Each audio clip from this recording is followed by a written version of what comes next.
know why you're here. Let's move on to our keynote session. I would like to honor and welcome up former board member, unfortunately she rolled off the board yesterday, but Emma Rodriguez, former CTO, who is going to be moderating our opening session today. Thank you, Emma.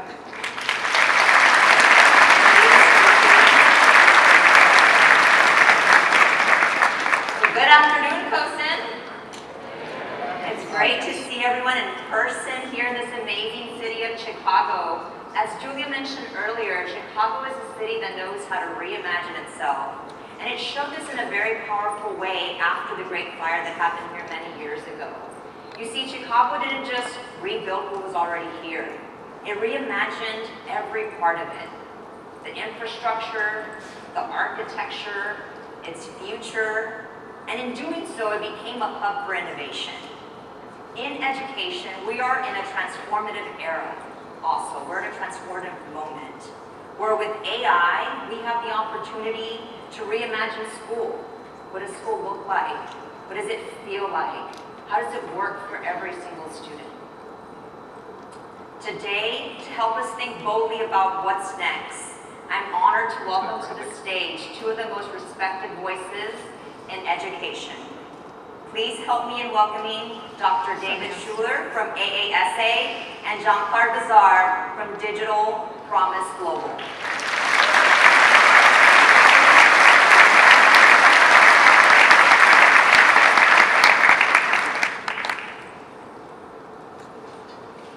Thank you so much and welcome. Thank you.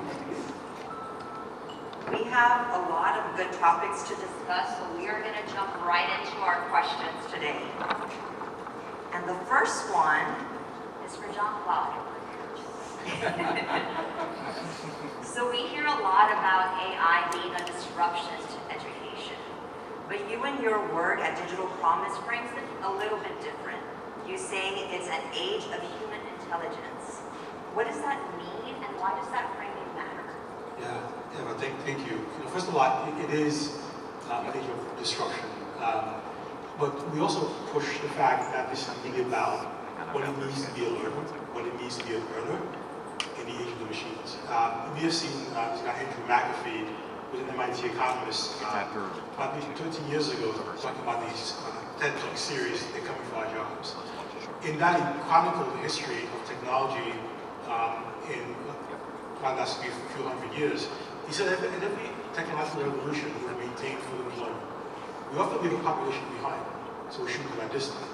So the question of what it means to be a worker or an earner in those ages were really critical. It elevated us as humans. It made us, perhaps, we question what we are as people, as human beings, how we relate to each other. I want to argue that this age now is so much more critical because the evolution is almost a hockey stick. One, what forces the question about what it means for us to be humans in this age, what it means to collaborate, what it means around curiosity, what it means around tenacity, all the things that we have pushed to be somewhat implicit in education, that's been made much more explicit in education as to what it means to be educated, frankly, as a human being in this age of machines. Great questions, great reflections. David, from where you sit leading the nation's superintendent, do you think most school leaders feel like it's a disruption or an opportunity? I think the answer is yes. It has to be both, and it should be both. So I think superintendents are looking at this through the lens of how can we prepare our graduates for the world in which they're going to inherit, and that is a wonderful opportunity. A little scary, but a wonderful opportunity. And I think, when we consider the fact that we've had these technological disruptions in the past, but, those of you who have heard me before, I say it all the time, like, can we all agree technology is moving faster than it ever has in the history of the world? And it's the slowest it will ever move for the rest of our lives. So in the past, when we've had these disruptions, you could have the early adopters figure out how to navigate the space, and then everything could calm down for a little bit. And I'm just not sure as fast as technology is moving, if it's going to calm down, or everybody is going to have to embrace and learn from each other with much quicker response time than in previous technological revolutions. Yes, it seems like every generation, every group has had its disruption, right, that it's had to deal with and learn from, and now it's just very accelerated. So David, we just heard some highlights from the 2026 State of EdTech survey, and you've been traveling the country talking to superintendents. So we heard AI confidence is up amongst EdTech leaders. The districts that do not have an AI policy has been cut in half. And then challenges still remain with cybersecurity, staffing, and budget. Does that match what you're hearing at the superintendent level? Does anything jump out at you that's different? I think from a superintendent perspective, safety and security is always the top of mind. Anybody who's a superintendent here knows, lives, and breathes that. There's not a minute of any day that goes by that we don't think about that work. And so the cybersecurity, there's so much at risk. Both our kids and our adults, and there's just so much there. So that definitely resonates. Declining enrollment is real, and it has nothing to do with the quality of public schools. Nothing.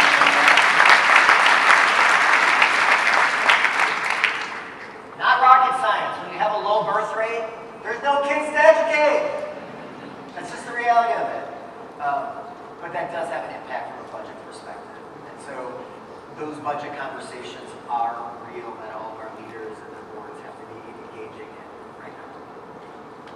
And Jean-Claude, from the research and innovation side, do some of these stats, do they give you confidence? Any red flags? Yeah, it's a mixed bag. One thing about the funding piece as a former superintendent, I can tell you that we have to invest in education. You don't do that for as a career well enough. Just came back from back in November, to 40 leaders from the US and around the world to China and Shanghai looking at AI in education. We saw real investment for in education, a national investment in education. We're not seeing that from the US. It is a mixed bag in the sense that we see more and more system leaders becoming crew and not passengers in the effort. And when we should push it, because too often we stand back and just waiting for things basically to happen, and then we're the recipient of the kinds of innovation. We're seeing a lot of push. We have this thing called the League of Innovative School Districts, an thing created back about 12 years ago, almost 15 years ago, sorry. And these 175 districts, who are all the ASA members as well, they're pushing really hard with learning science to understand what needs to be done next to educate, to inform their work and the rest of the world's work. But the pressures around budget, around enrollment is real. By the way, the population decline is not just in the US, it is global. We saw empty elementary schools in parts of China as well, with the birth rate declining there as well. So it is a real challenge. But how we adapt as a nation, how we prioritize what we need to do, especially the acceleration of technology and what it's going to mean for young people in their future, is something that we have to prioritize as a nation. Okay. Can I just respond real quick? I love talking with Jean-Claude. He's so smart. Dude's so smart. And I think one of the things that you just said is super important to everybody in this room. And so I just want to underscore it. We can't let this happen to us. We must be the change that we know we need. And drive the work, learn, lead. Like one of the things I say all the time is, I don't think teachers got into teaching because they love to teach. They got into teaching because they love to learn. And during MCLB, we sucked all the love out of learning. This is our shot to put the love back in learning for all of our adults, which is going to benefit our kids. Use it, own it, embrace it. Like, leave here fired up to go back and make change to benefit our future. Love that. Such a strong message. Let's put the love back in learning. Okay, so we are going to watch a short video that's going to spark some thought-provoking reflections. Let's go ahead and cue that video up.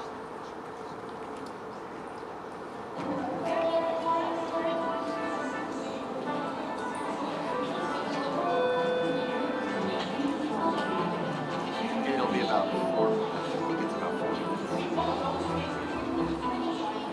Okay, class. Today, we're going to talk about AI. What have we heard about it? Everly, I see you back there. If you ask it to write an essay about something, it will like write your essay for you.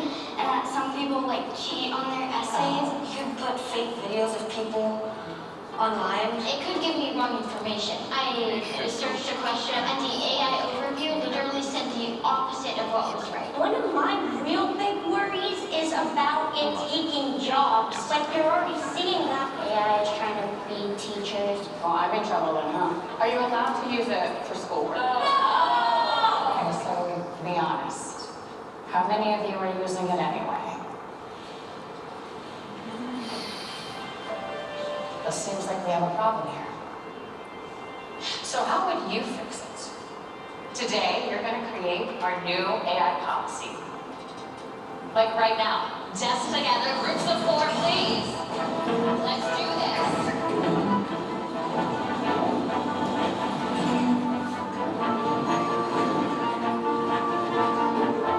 I think that we really need to learn a lot about AI now because we can already tell that it's going to be a huge part of our lives. So I've heard about people making friends and socializing with AI, and I feel like that's a little bit concerning. AIs don't have personalities. They kind of just agree with everything you say. Meet a friend that's willing to tell you, like, if you're wrong and tell you if you're right, if you actually and be honest with you. AI should be a tool and not a friend. Not everybody has access to AI. Whether it's because they don't have a device at home or they don't have internet or something like that. So only use AI if everyone can use AI. Okay, yeah, that's a good idea.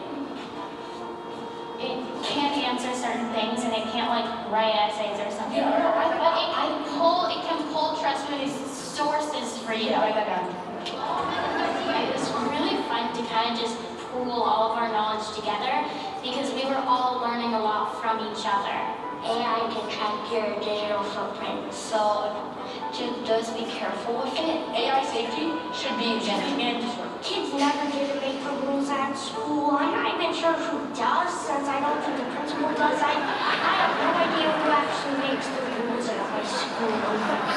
I'm reliant on an AI will make it so you don't learn anything. Yeah, I feel like we just need a class that will teach us how to navigate AI and make sure that our brains don't turn into mush because of it. It's really important to use AI responsibly and do what your teachers say. I want an AI teacher. You know, there's like no emotion there. A better combo is the teacher using the AI and then they're both teaching the children. AI is really empowering if you have some guidelines around it. Honestly, I'm just curious how it works, and I think that a lot of kids are. I would love to learn how it can be used in everyday life and how it can be used as an accurate source of information. AI is like taxes. It's along with it, and it being left behind. I definitely want to be a part of solving big problems. We need to have a say in AI policies because AI literacy is really important.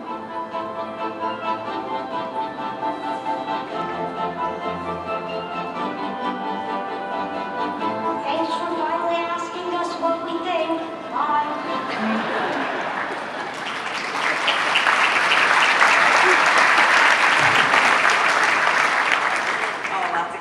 Who does make the rules anyway, right? Jean-Claude, those kids weren't afraid of AI. They were curious, they were opinionated, they were engaged. As you watch this video, what are your reflections? Yeah, I mean, so first of all, you can't see this video without a tear in your eye for a classroom teacher, like you want to go back and teach. So I'm hoping, frankly, you saw what we call powerful learning and digital progress, the idea of agency, purpose, curiosity, connection, or collaboration. You saw all of it show up. You saw the content emerge as well too, but the real voice of these children came out, these redhead kids in the class came out. But what you see is a kind of, what we see perhaps in the portrait that is permeating across the country, showing up visibly in a lesson. So one of the things I'm really worried about in watching this proliferation of the portrait of a learner, the portrait of a graduate, is that we don't know what it looks like every day in classrooms. So we say, for example, what does collaboration look like Monday morning, 9 a.m. 4th grade afternoons? That level of granularity is what we have to get to understand the role that we have to play, really understand what begets success lifelong for these kids. And what you saw are those skills will go beyond school to the workforce of their lives. So one last thing, I was came off a call before this panel with the CEO of Finland Covey talking about the leader in me. My daughter, when she was 6 years old, experienced that leader in me work. She's 25 living in Chicago, she went to college 3 years ago. Those competencies and capabilities still exist today where she is. So that's the kind of lifelong build that you see in this video we have to build for people now. It's like designing these experiences for the kids to be able to build on their curiosity rather than shutting it down. David, the kids were funny and honest and surprisingly wise, right? We heard, thank you for asking us what we think, and what do you say, AI is our like taxes, right? So, what does it mean to you? I mean, when we ask them who makes the rule, they're asking who makes the rules, and you're hearing them. What are your reflections on the video? And we need to listen to our kids more often. Like, if your district doesn't have a supervisory group, they need one. Like, the kids know because they're living the experience. Ask them. Talk to them. Ask what their frustrations are. They'll tell you. Right? For good or bad. But they're going to tell you. Kids are always going to be honest with you. You know, and I think when we were in this spot where we were so heavily focused on exposing them, I wouldn't say teaching them, I would say exposing them to massive amounts of content, we weren't making sure they were learning. And as a result, school wasn't fun. We have to identify what's really important and make sure all of our kids learn it. We're masters at exposing content to people. We need to make sure our students learn what's super important. And I think that's what I'm really excited about the role of everybody in this room and AI and the use of technology. Because we now have the tools. You want to talk about how we accelerate growth? You know how we accelerate growth? You teach every kid where they're at. We can use technology now to meet every kid where they're at and take them to levels they never deemed possible before. That's what you get to do. And it's what we have to do. And why I love coming to CoSN, because we have to do it together. And we can't be on opposite sides, the tech team from the superintendent and the principal. We have to be on the same team. We have to figure out how to finance it from a budget perspective and how to support it. And we need you all to be more willing to get to yes. Because my friends, sometimes some of my colleagues in the tech world don't always think of getting to yes first. Because you've got so much on your plate, and I get that. You're all short-staffed. Raise your hand in the air if you think you're overstaffed. Right? So I get it. But I and we need partners in this work together. At least be willing to engage in the conversation to try to get to yes. To make this work, because we can do it for our kids, our democracy, and our economy in the future. I think 2 years ago in Miami, a few of us on stage approached this directly on Ethiopia did. If you are sitting as a superintendent, please make sure your CIO or your CTO is on cabinet with your CAO.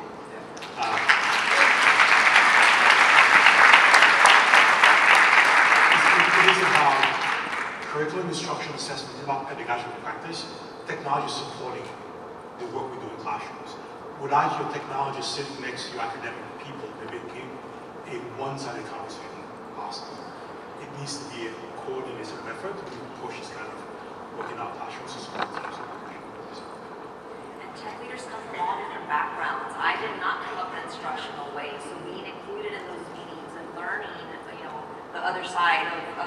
education is so powerful working together. So, yes. So you said we have to make learning fun. And Jean-Claude, you've mentioned a data point in some other interviews where you quoted the book, The Disengaged Teen, where it states about 2/3 of teenagers being disengaged from school. They're either bored or overwhelmed at the same time. That's a big majority. How did we get here? And what does it look like if we want to change? Yeah, so to me, start first of all, what Dave Schuler said about NCLB, well-intentioned efforts that really destroy a lot what we do. So Rebecca Winthrop is the co-author of this book called The Disengaged Teen. I've seen it, you should take a look at it. I happen to have the pleasure of knowing Rebecca really well. Linking live with her a few months ago on this particular book. It is a paradox about being bored and being overwhelmed at the exact same time. But decades of standardized testing, pressuring systems, focusing on narrowing of the curricula has bored a lot of our kids. And we've taken not just joy, frankly, out of teaching. Our kids are wired to for agency, right? For purpose. And you've taken that away from them. So what you're getting is a lot of compliance. Kids just sit and get. They sit and listen, and they begin to disengage and walk away from the work that they're supposed to be doing.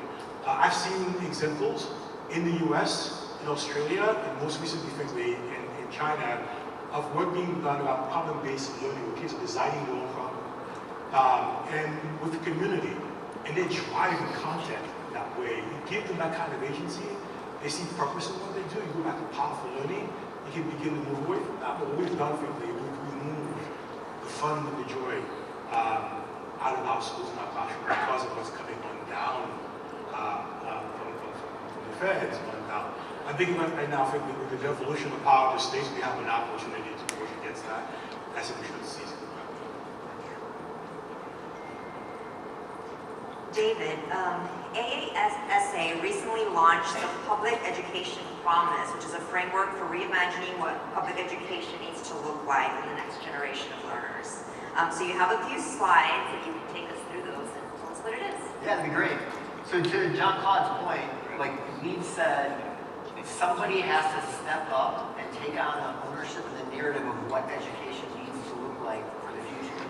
And in the absence of somebody else doing it, AASA got a group of individuals together, the brilliant Jean-Claude was part of that group, and created the Public Education Promise. Graphics. And so all the information is available on our website, but it's our commitment as an association to our members, to our educators, to our children, our communities, and our country on what we believe education should look like moving forward. We have 5 basic frameworks and principles as part of this work. And as that video talked about, number 1 is focus on prioritizing student-centered learning. The student voice has to be part of that process. And we need them to have their opinions heard and felt. And by the way, I will tell you, everything in this report was vetted by both red pollsters and blue pollsters, because we wanted to make sure the work could happen in every community in this great country of ours. And so when you look at every word in that document, it has been poured over by multiple people, because we need our superintendents and you all to be able to do the work. So something that pulls super well is principle number 2, the new basics, real skills for real life. And that talks about that creativity, all those topics that Jean-Claude talked about. Making sure we understand exactly what is necessary for our students to be successful after they leave our schoolhouse doors. Principle 3, attract, hire, retain, and reward the best people. For people that are old like me, back in the day, we used to have people tap us on the shoulders and say, "You be a good teacher." Now our teachers are telling kids not to go into teaching. How are we supposed to create a workforce when that happens? We need to get back into tapping our best and brightest and tell them to think about being teachers. And then how do we retain them? We've got some really cool pilots going on around the country. We've got free housing for teachers in some communities for like the first 7 years. You know, because we know if we can get them there past 5, they're more likely to stay. Right? So we're trying all these different creative ideas. We've got 4 pilots going on right now where kids come 5 days a week to school and teachers have to show up 3 days a week, and the other 2 days they can work remote. Really cool creative opportunities. Because when you're talking to a generation of 20-year-olds, would they rather stay in their pajamas all day and make twice as much, or get dressed up, have to come to school 5 days a week, teach, and then answer angry parent emails and grade papers every day? You know what I'm saying? We've got to think about the working conditions in our classrooms, in our schools. Principle 4, build highly engaged family, community, and business partnerships. We know from research that brain development happens from about birth through 26. There's some brain development after that, but the majority of brain development happens between birth and 26. So what is our role as the K-12 system as part of that brain development? And who else do we need in the community coming to the table to assisting with that when they're not with us? And what does that look like? Right? And what does that look like? And then principle number 5, which if you can't tell I'm pretty passionate about, is let's actually measure what matters. Because if a kid graduates and they have electrician's apprenticeship that are making $75,000 a year at 18, I could have cared less what they got on their ACT. We have to find a way to measure that. Because how successful we are is not how a kid does. And I understand standardized testing, there's baseline, I understand all of that. But how successful kids are after they leave our schoolhouse doors is how we should judge ourselves and our effectiveness. And so at ASA, that's really what we're building out and planning on spending plenty of time for our through line and our North Star. So if you'd like a copy of our actual framework, you can see the QR code right there. Again, every word of that report was vetted by many, many, many sources. We're working on building out toolkits right now on each principle. So everybody, regardless if you're in a small rural, large urban, suburban, growing, declining, everybody can see themselves in the work. Everybody can see themselves in the work. Because it's way too important for us not to do anything. We have to lead. And so you can see it, here's a QR code for all of our toolkits as well. And we're super excited about all the opportunities we have as we move forward over the course of the next couple of years to build and engage upon this work, hopefully in partnership with all of you.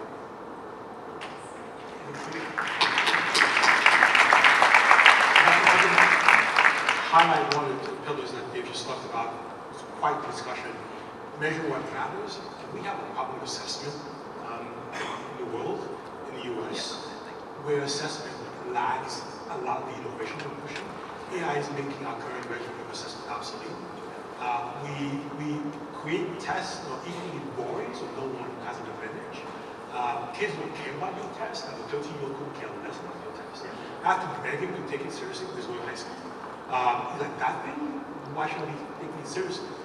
I can do whatever I want and learn something different. So the bottom line is we need to really push on this idea of assessment from being a thing and a place that kids go to, and frankly, it's meaningless work we do every single day. Measure what matters is really critical, and we've not yet seen the investment in the kind of work that's being done in assessment. One data point, the Carnegie Foundation for the Invisible Teaching just published some progressions looking at how you actually measure things like curiosity. And other things is coming out, the folks are working on this, but the acceleration is not just there yet. Yeah, so 2 things real quick. Yes, yes. I'm sorry, we can go. Sorry about that. So you think about it, like we just got ripped in the media about our name scores, right? Like everybody saw that, right? How awful they were. Do you know there's a question on the name test about phone booths? Phone booths! Which elementary kid even knows what a phone booth is? And that's how your school is being held accountable. That's not fair to you. It's not fair to our kids. You know, we have a great friend of ours, Deb Delisle, who always says, I love Deb. She always says, why do kids even have to know they're taking a test? Like, why can't we be assessing them while they're playing a game or doing a project? Why do they have to know they're taking a test? And I think it's brilliant. And she's been saying that for, what, almost a decade now? And nothing. We have to change that, and we can, and we must, together. But people need to know the facts. Do you think anybody in your community knows that there's a question that their third or fifth grader took about a phone booth? No. You've got to share those facts with them. Because it's unfair to you. We've been spending a lot of time lately trying to decouple student performance from school accountability. And is it easy? No. Is education easy? No. And that's why standardized tests is. That doesn't mean we should measure it. We should tell the psychometricians to figure it out and base policy on best practice instead of having practice being dictated by policy. I'm all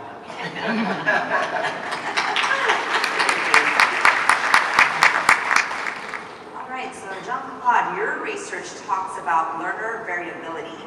The idea that every student is unique, right? The jagged profiles and strengths and challenges. How can AI actually help us see students more fully? So perfect follow-up. Yes. Y'all make my job really easy as a moderator. So there's an amazing book that was published for the end of average that talked about the fact that there's no such thing as the average person, the average learner, yet everything in education is built on the average person with 3-hour tests, you name it, right? Every single one of us is neurodiverse in this way of work. There's no such thing as neurotypical. That we all have a jagged learner profile. The question of personalization is, why do you personalize it and why and for whom? We don't talk about that. We think about one-on-one technology and things like that, but think about what this means to really understand each individual learner. And you can't give a teacher 34 kids in a blackboard and say, teach, that teacher be middle. So we've developed learning sciences principles. It's free for use. The Oak Foundation in Geneva paid for it. To really show to the learning science, every single person, you can do the learning factors and literacy math patterns. The question that's always been missing is how technology can extend that to creating bespoke lessons units for each kid or groups of kids in the class. We're working with a tech company right now and using Gen AI to extend the platform for teachers to use to create bespoke lessons. AI can provide that kind of foundation and support and tools for the classrooms being tested out in a dozen districts. We're looking at how we can make this real. So AI is forcing this conversation for us to get very specific about each individual child. The next thing for me is assessment, right? If we think about each child being different, how do you create assessment that kids care about? Let me give you a small data point. One of my colleagues tried this. Give this kid a test, a reading test. Kids scored physical lifestyle level. Give the same 10-year-old a test on fishing. This 10-year-old is obsessed with fishing. Jump 2 grade levels. The focus of the exams are different. Just the content was different. The kid cared about it. So how do we get that level of specificity in looking how we move assessment to a different level? So the LVL platform is, again, free for use. It's open source work for school systems, being used by researchers, being used by schools of education. Now we're moving into the realm of creating a kind of uniqueness to schools using AI as a technology. Do you have a specific example of a school district? Yeah, so I mean, in all part of the league, we have a few in Pennsylvania. I think Fayette is one. But in Ohio, we're testing the platform as well too. So we have districts. Again, the 2 most prominent states right now is Ohio and PA, the ones who are pushing this. But again, we're seeing districts across the board. The moment they see the platform, they say, "I want to test this."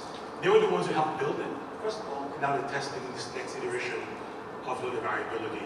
But we think that is going to be the future of how we look at education.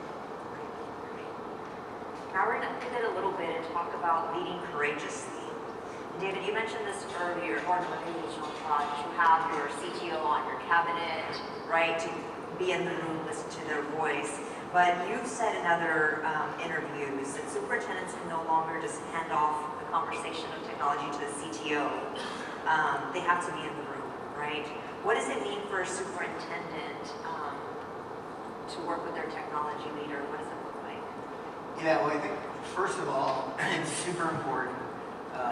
And I've got a couple of my former colleagues back when I was a superintendent that are in the room today. today, so they can let you know that this is true. Every other year at our opening convocation, I would get up and let everybody know that it was fine in District 214 to fail forward. If everything you're doing is working, you're not pushing the envelope far enough. And in District 214, if something didn't work, we just called it version 1.0. And I think you have to set that stage, you know, like being able to say to your team, you can't break AI. So play with it, experiment, try some things out. And it's completely okay. And I sometimes we'll do a panel presentation with Jean-Claude from EdTech. He's always much more professional than I am. So he says, Dave, you have to stop saying play, you have to say research. And I'm like, I just want people to play in the AI sandbox. Like, you can't break it, try it. Just try it out, you know? And then I think if the tech person comes to the table willing to engage in the conversation about how to move things forward, then I think that everybody's all in. You know, I've had some tech directors that have been like that, and I've had some that were not. Early in my career, nobody in this room, early in my career, and it was very hard to move the academic program forward without having the support of that tech department. So I think bringing them in and having them part of the conversation and giving everybody permission to know that it's okay if things don't work perfectly at the beginning. Like, we couldn't, I don't even have my phone up here, but we couldn't have gotten to the current iPhone if we didn't start with that big bang phone over our shoulders that we used to have. Remember those? Right? Like that's what happens. That's how innovation occurs.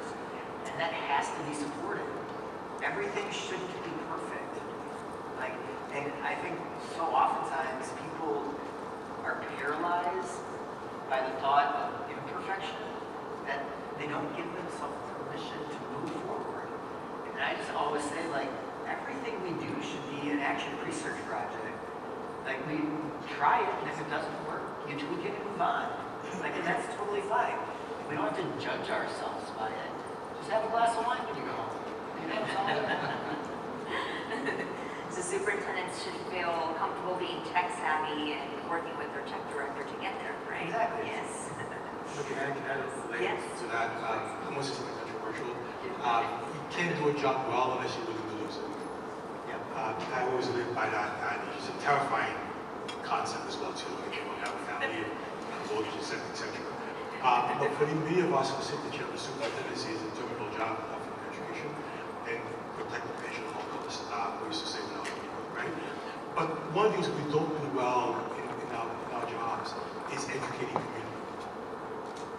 We got to be out there. Those of you guys who know my tenure here at CPS in Chicago, I was on the anchor desk 2-3 days a week. In part, I had a mayor who was obsessed with media, but at the same time, I was out there talking to people. And that's something we have to do. Even the push right now against screen time, this bipartisan craziness. Many of us are watching, I was talking to Richard earlier today about talking in San Diego, is because these folks who are making the laws don't understand the role of technology in classrooms. As Jimmy Candy says from Ed Vintum, they think of it as dumb scrolling. Right? It ain't that. It really is about technology supporting good pedagogy. And that's our job as leaders, our teachers, and our kids as well in the educating community. We got to be out there. And the job is hard enough to make sure we have good instruction happening in our classrooms, but we're also politicians in terms of having to educate the folks who make the laws. I interviewed NBC News a few weeks ago and I said, no superintendent wants a politician making rules for schools. I didn't, right? But they're not trying to do that. And the way to stop it is by getting the masses, parents included, quickly and educate them. And that means we've got to be out there pushing in our community. And we don't do that enough. No, we don't.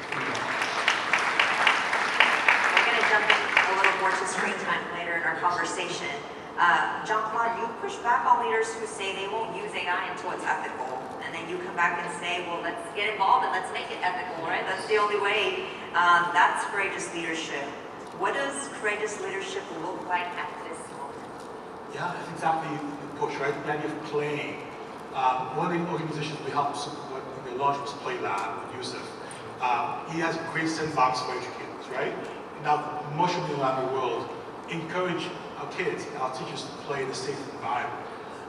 It really is the kind of work that we need to do. It also is about the idea of coherence.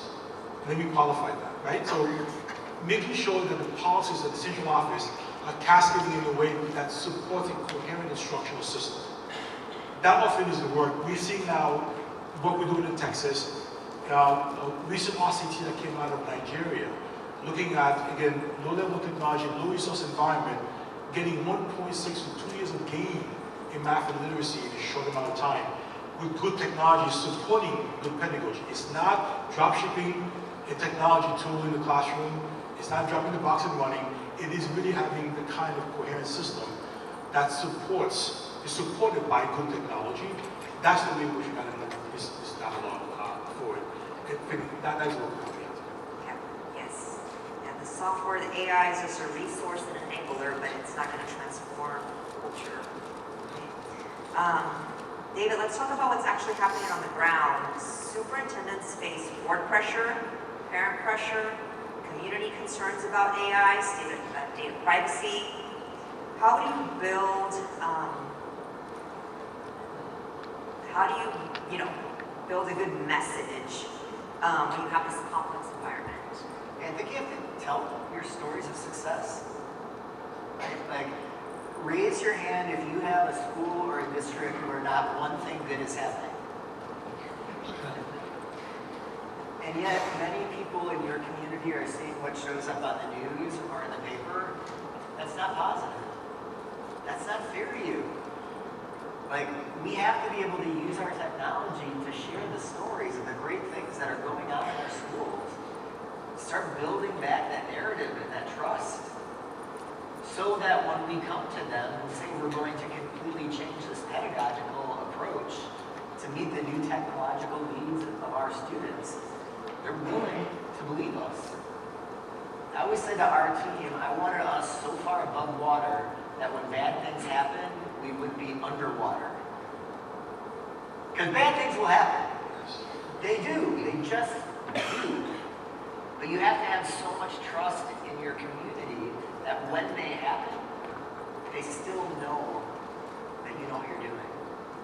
I used to tell my team all the time at board meetings, I want everybody to leave with two thoughts. I want them to have a positive impression of our district, and I want them to know we know what we're doing. Those are the two things I want. And I would say to usually our assistant principals, stop showing Excel spreadsheets during board presentations.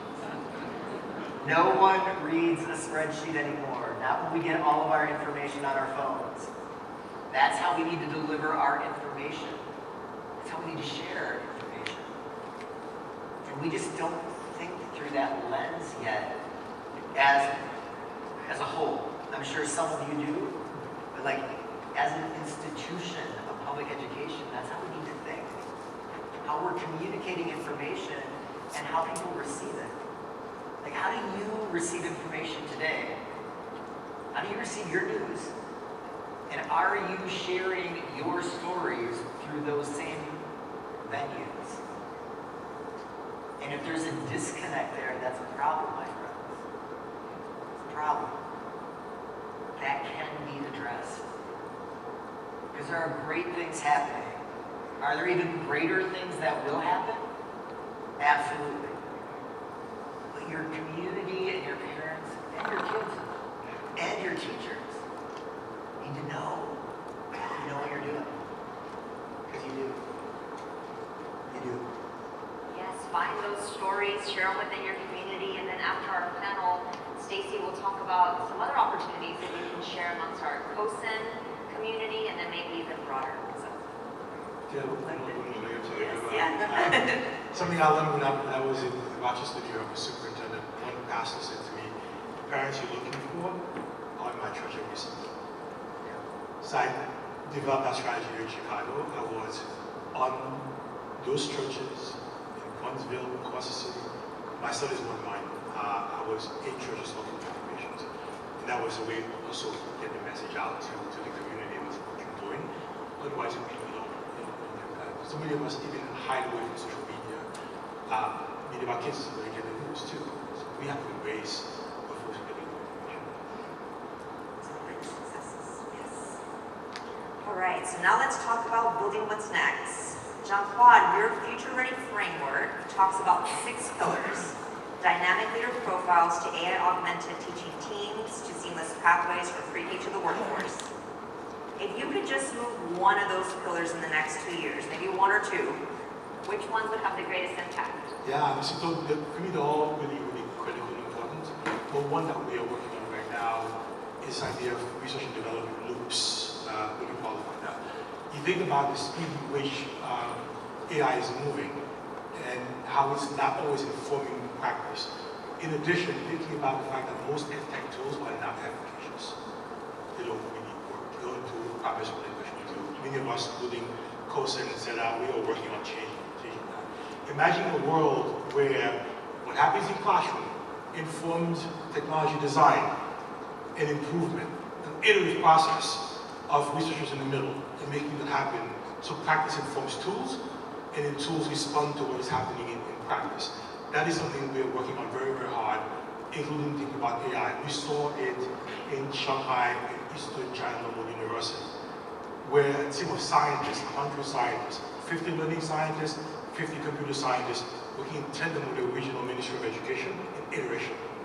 We saw learner graphs in every subject area, knowledge graphs. We saw scanning machines in schools where you could scan a handwritten math problem that informs the design of a tech tool from researchers who are learning scientists. We're trying to build on 3 to 5 states. If we can make that happen, we're going to move really further along. The rest of the work needs to happen, the other folks will do this as well too. But this idea of real two-way transitional bridge of research and development to research is kind of what we'd love to see in our classrooms. What would need to happen for us to get there? Do we need policy change, funding, culture? What else is needed for us to get there? Yeah, the change management piece we cannot underestimate, right? We talked about that, yeah. Human nature around this kind of work. So we're going to try and do this in a way, again, 3 to 5 states, but we need the state level leadership, the district level leadership, and school and classroom leadership to be involved in the process, the coordination of which we're going to try and test in 3 to 5 states. We need funding. I have now 7 funders who are interested in the effort, from Google.org to Bezos Family Foundation, who are in piloting this kind of effort. We need a coalition of partners.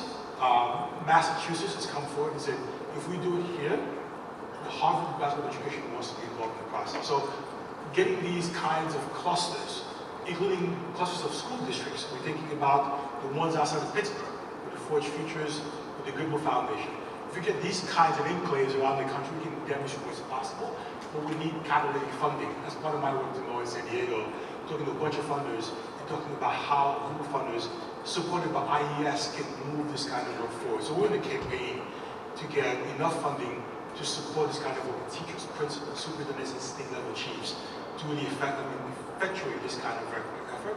And of course, we need ASAs, we need David Schulers of the world to be part of this kind of push.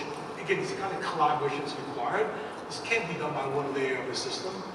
Again, in China it was easy to push down. In the US it's much more difficult, but we can demonstrate that it was possible, particularly in clusters of places around the US. It's really exciting.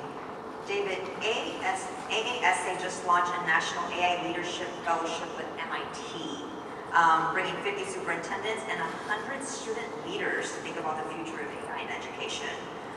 So we heard the kids in the video. Thank you for asking us what we think, right? Does this fellowship signal a shift on how we include student voice? Well, we certainly hope so. So the intent of this initiative is really to bring together 100 students from across the country, 2 from each state, to create an AI policy, completely student-led and student-driven. And we want to hear what they have to say. And I'm really excited. I love that video. I hope that kid with the red hair ends up going to MIT. Becomes a teacher, right? But we want to, it's important as an association, from my perspective, to model what we want to happen in our schools. And so if we want student voice to be increased at the school level, then at ASA we need to demonstrate that.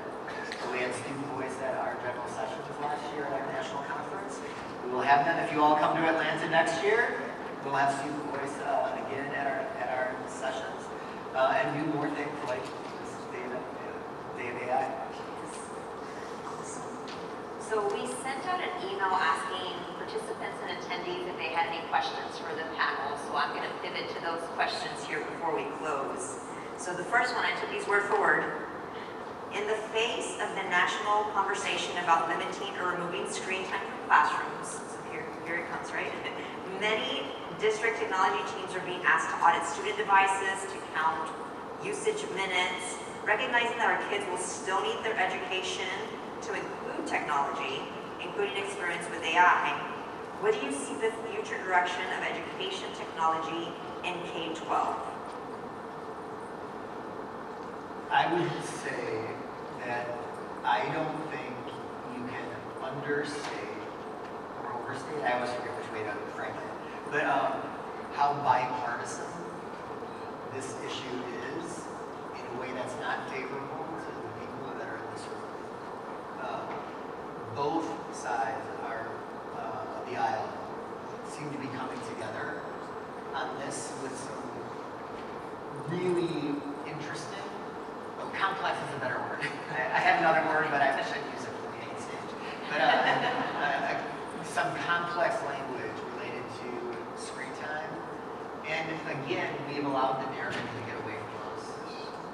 That's not the question. The question is, what are we using the screen time for? If we allowed ourselves to be played, and now we're operating from behind. And so we're doing our best as an association to try and change that narrative on Capitol Hill. I think we'll be more successful at the federal level than we'll have it at the state level. The state, I think I just saw earlier,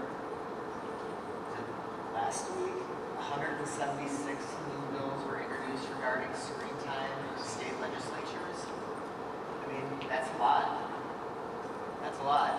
And you also that article that came out, I forget it was in the Post or the Times, about the screen time research in those countries that are not using screen time and how their scores are better than ours and all that kind of stuff. That's all out there, that's all kind of real, but we're not owning the narrative of what we want our kids to use the screens for. And if you have a purpose for why you're using them, share it. If you're just using them to take sheets of paper and move them online, that's not the use. And I always say, like, if a kid gets 1 to 11 right, why are we asking them to do 13 through 53? And if a kid gets 1 to 11 wrong, why are we asking them to do 13 to 53? Right? Like, if we use technology to meet our kids where they're at, we can take them places.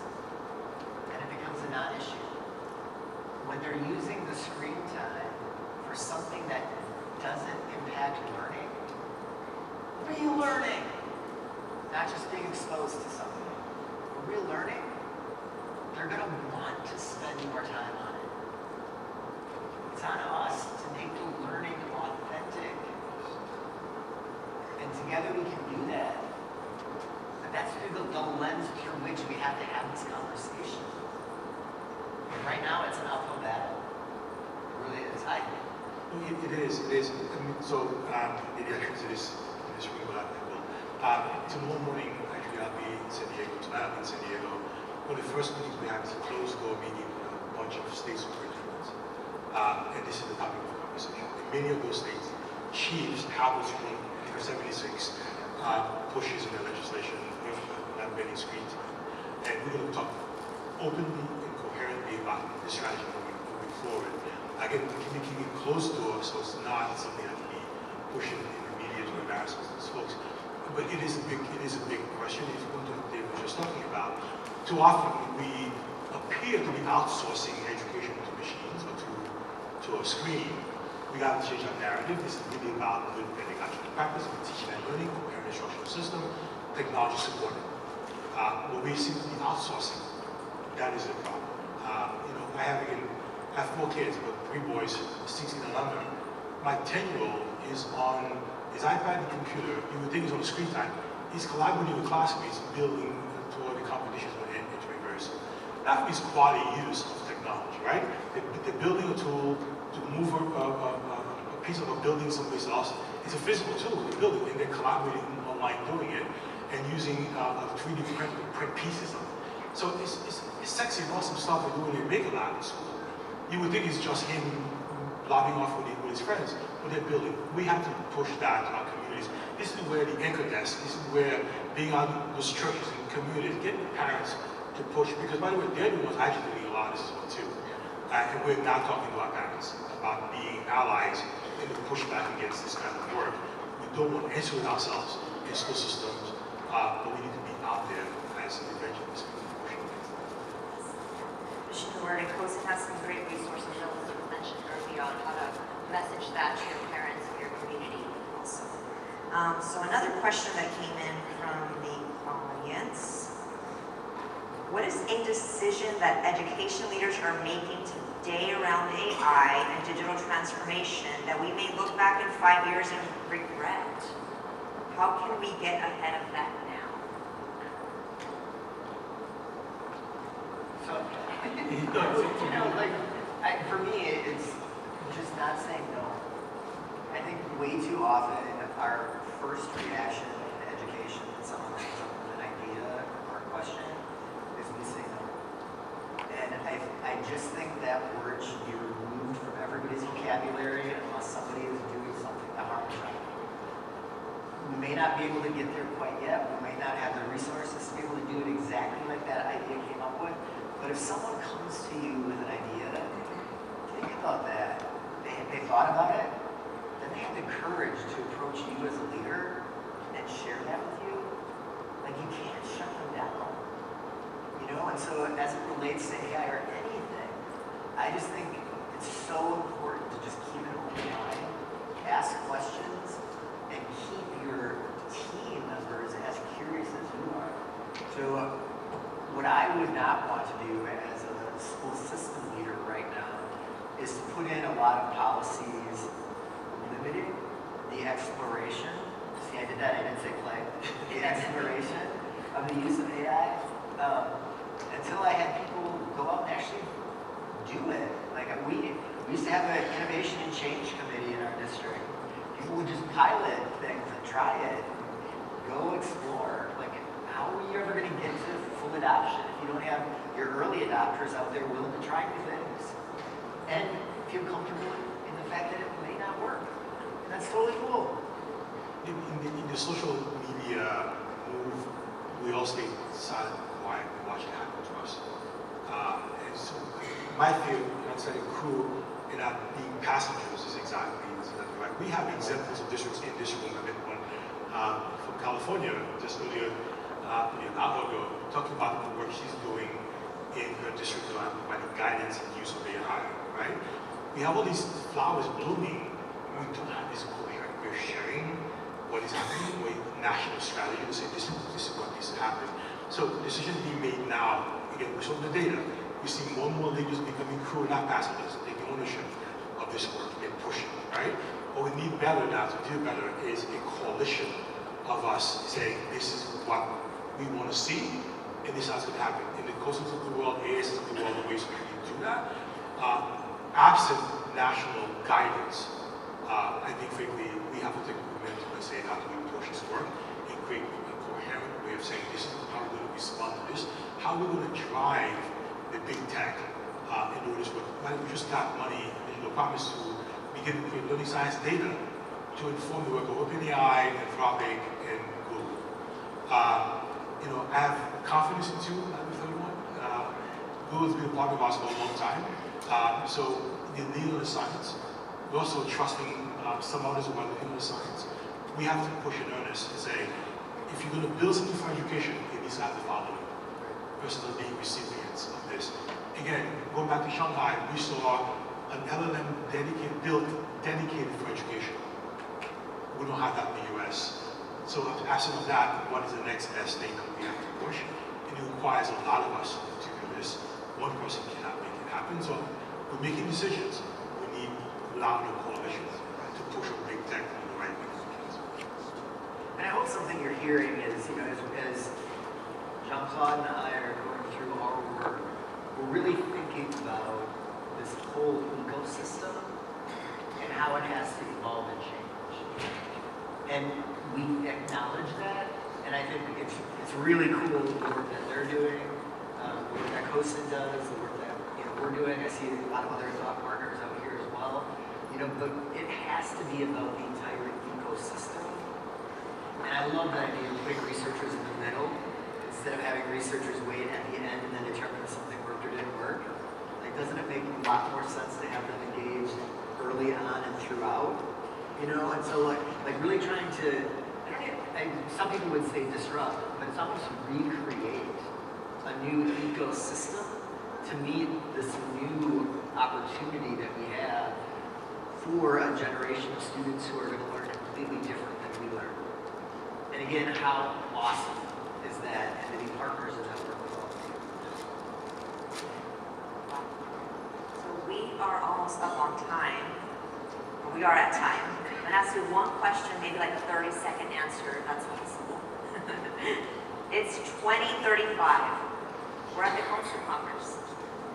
But you walked into a school and we got it right. We used the frameworks, right? We got the funding. Everybody's excited. We're all on board. What do you see? What do you hear? And what does school feel like? I see smiles. I see laughter from adults and kids. I see kids completely engaged in their own learning, and teachers just thrilled to be showing up at work every day. And I'll pick one of my pillars. So I agree, that would be actually amazing to actually see. But I'll pick one. The idea of AI augmented teaching teams. The job of teacher is unsustainable today, right? So think about maybe loosely connected the medical model. Teams of adults supporting the learner variable needs of each student. Where AI is a partner, is a supporter, an assistant in supporting that work. Right now, we see what's happening on ASU, Arizona State University is pushing on this idea of reinventing the teacher workforce. What's Michigan and pushing on them as well is more technology in this. Think about an AI assistant to a teacher, an AI support for a child, right? Where that kind of teaming in the school, by the way, even in Washington, D.C., City Bridge is also pushing this across Washington, D.C. That would be amazing to see. I don't think we can wait to look at it. Yeah, maybe that's too far out. Well, thank you both so much. This discussion was very engaging. Yeah. So you heard that vision here, maybe not for 2035, but maybe sooner. Tomorrow starts here, so now let's go build it. Awesome.